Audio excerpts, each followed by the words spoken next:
All right, ladies and gentlemen, we have a in-studio interview. I know you guys are going to be tremendously excited. This young man, I've already interviewed. We did it through Skype, but now he's here in the flesh. Help me welcome to the show, Jorge Ventura.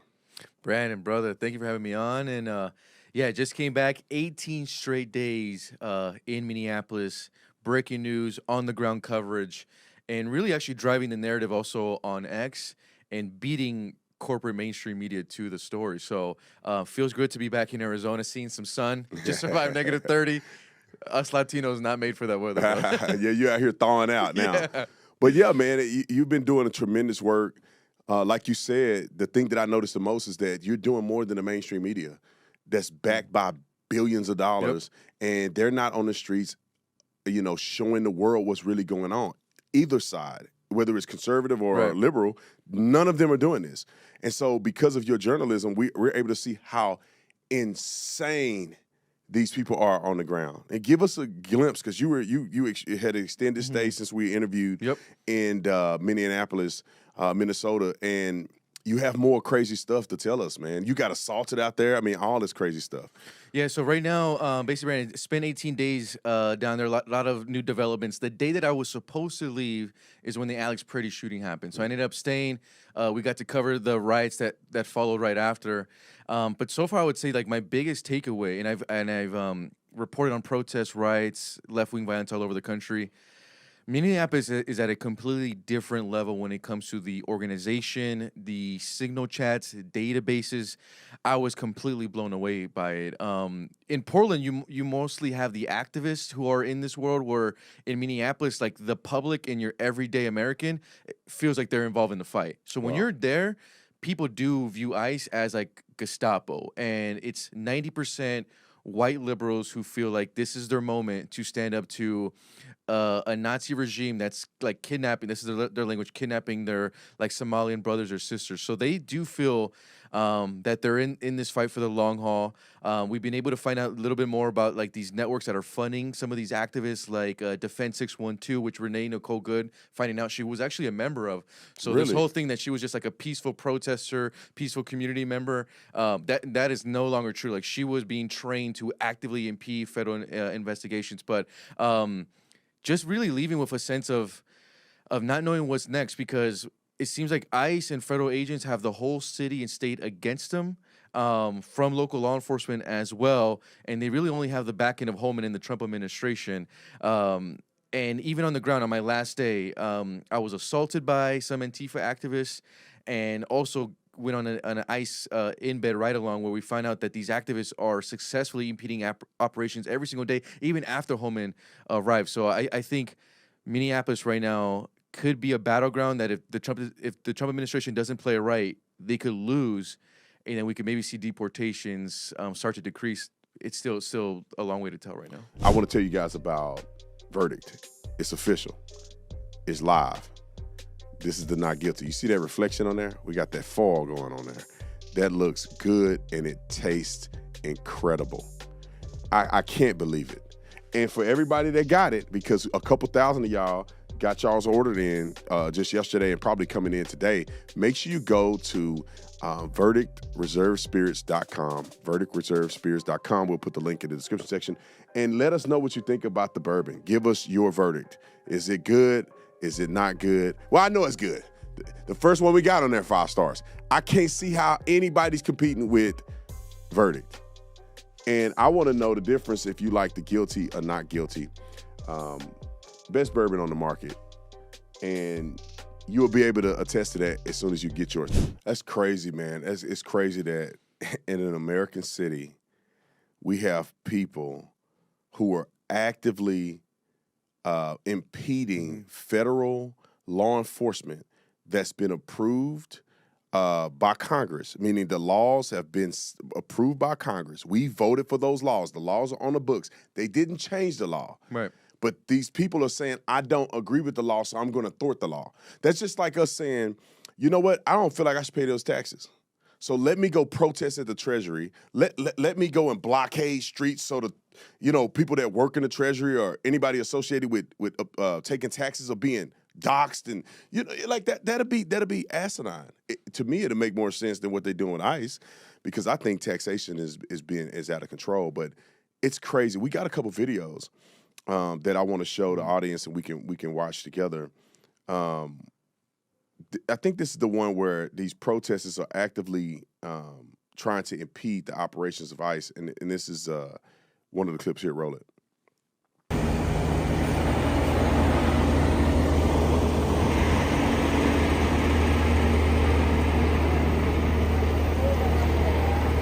Now, Joe, can you cut the audio? And Jorge, can you explain what we're looking at? So this what we're looking at right now, Brandon. This is in South Minneapolis. This is what I learned was called a filter blockade. So you have these left-wing activists who now are setting up makeshift checkpoints. This is in the middle of an intersection, in the middle of the day. I know it looks absurd, but this is real. And you can see kind of like the makeshift kind of trash that they make, making this checkpoint, having all their faces covered. All of them actually had walkie-talkies. And what I learned is this filter blockade is meant to keep ICE out of their community. So what they'll do is they'll stop every vehicle, they'll check for ID, and they're running a license plate in a database. So when I arrive at the scene, that blockade was already up for more than 24 hours, and local law enforcement didn't dismantle it. This is kind of a funny interaction here, Brandon, where you're going to have a white progressive start to question my Somali Uber driver and accuse him of being an ICE agent. Play the sound. Hey, how's it going? You said his license plates are ICE? Doing good, yeah. I was just saying, it looks like in our system, your plates came up as an ICE plate. That doesn't seem like it's the case, but I just wanted to come through and see what was up and talk to you, see how you were doing. Of course. Okay, I figured, yeah. I mean, he's clearly Somali. Yeah, totally. Yeah.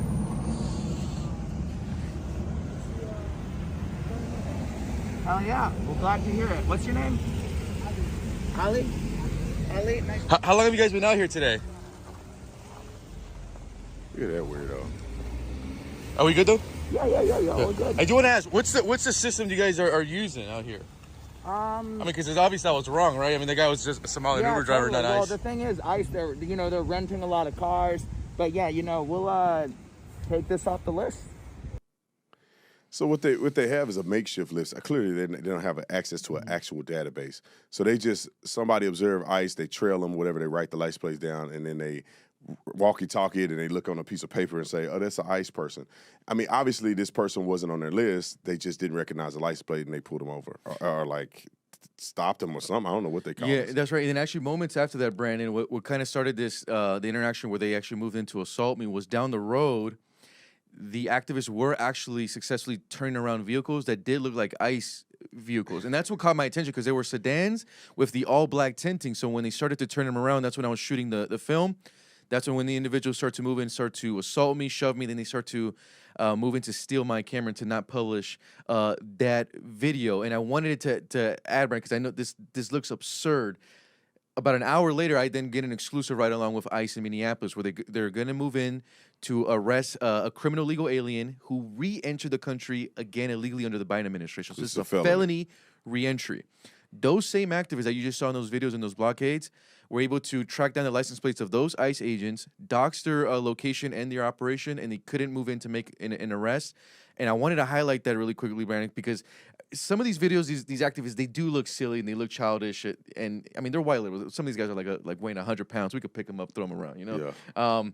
But that these activists are actually having real impact on real operations from getting criminals out of the community. I don't know if Brandon, if your producers could just play this soundbite from this ICE agent directly. Just from the reporter perspective, I've been taken aback by the organization of a lot of the protesters and agitators, activists who are impeding on your operations. Talk to me about some of the challenges of what you and your agents are seeing when it comes to dealing with activists while also trying to make these targeted arrests. Mm-hmm. Yeah, I mean, I haven't seen anything like this in the 20 years that I've been working out of this, this area. The agitators are out, and again, they're not protesters. They're not peaceful protesters. They're out there actually trying to impede our operations.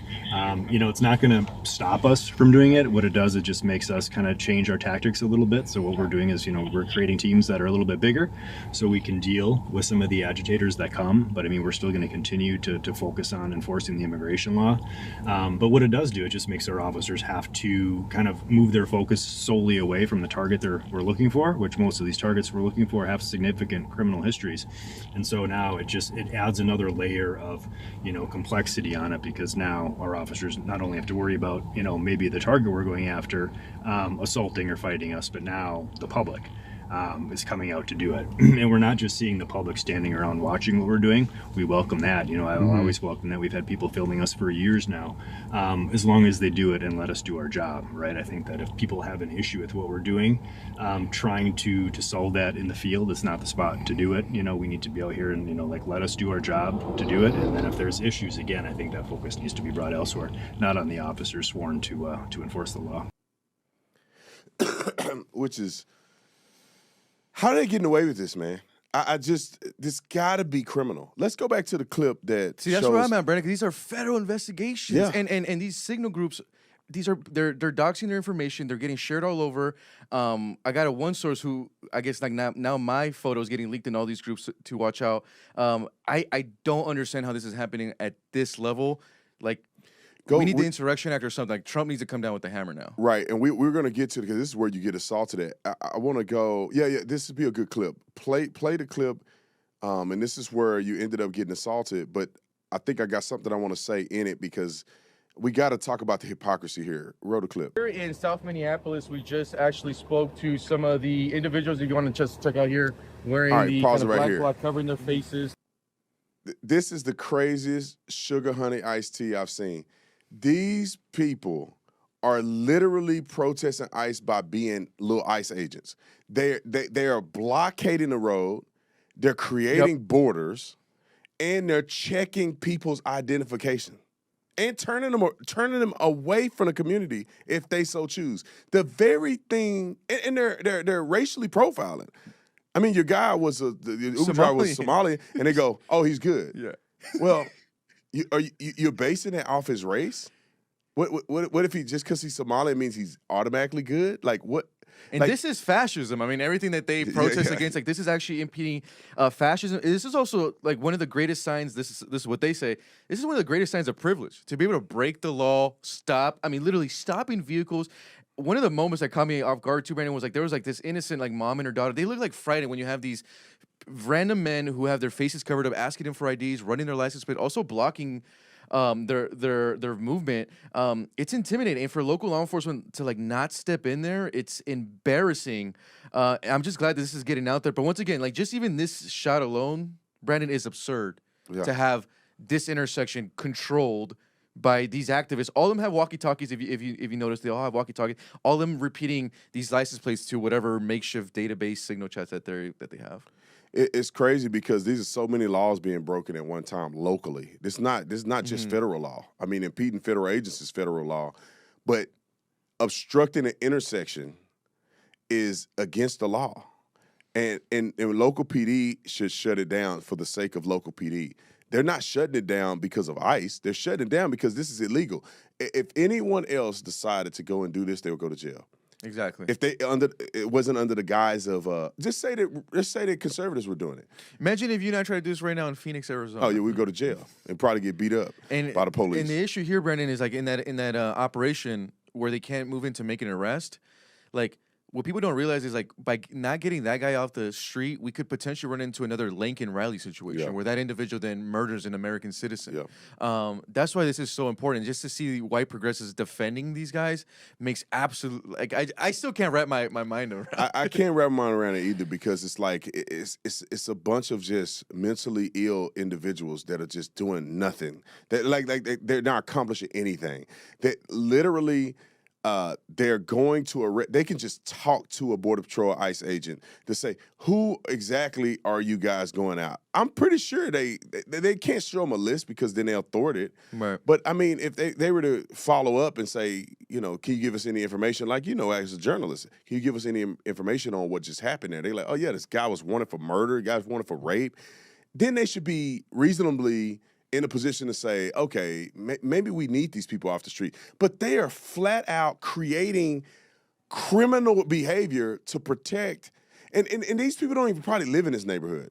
They may not even live in this neighborhood, dude. And we're watching people in real time get psyoped. I covered the Black Lives Matter riots, and like the images I never forget is when you have white liberal protesters screaming racial remarks at black police officers. Yeah. And I'm seeing the same thing where you have white progressive screaming racial remarks at like Latino ICE and Border Patrol agents.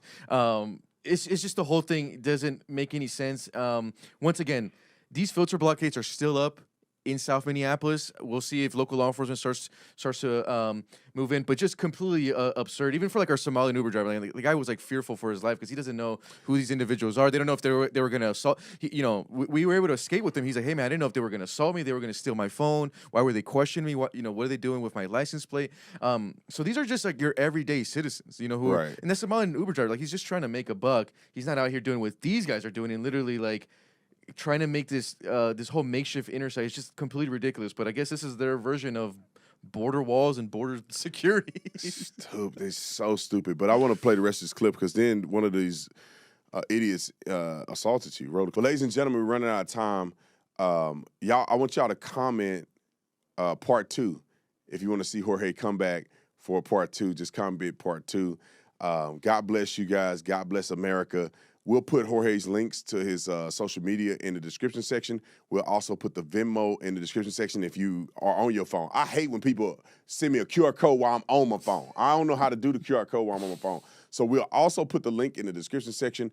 I want you guys to give generously, give out of abundance, and let God bless you to bless Jorge. So, all right, we'll see you guys later.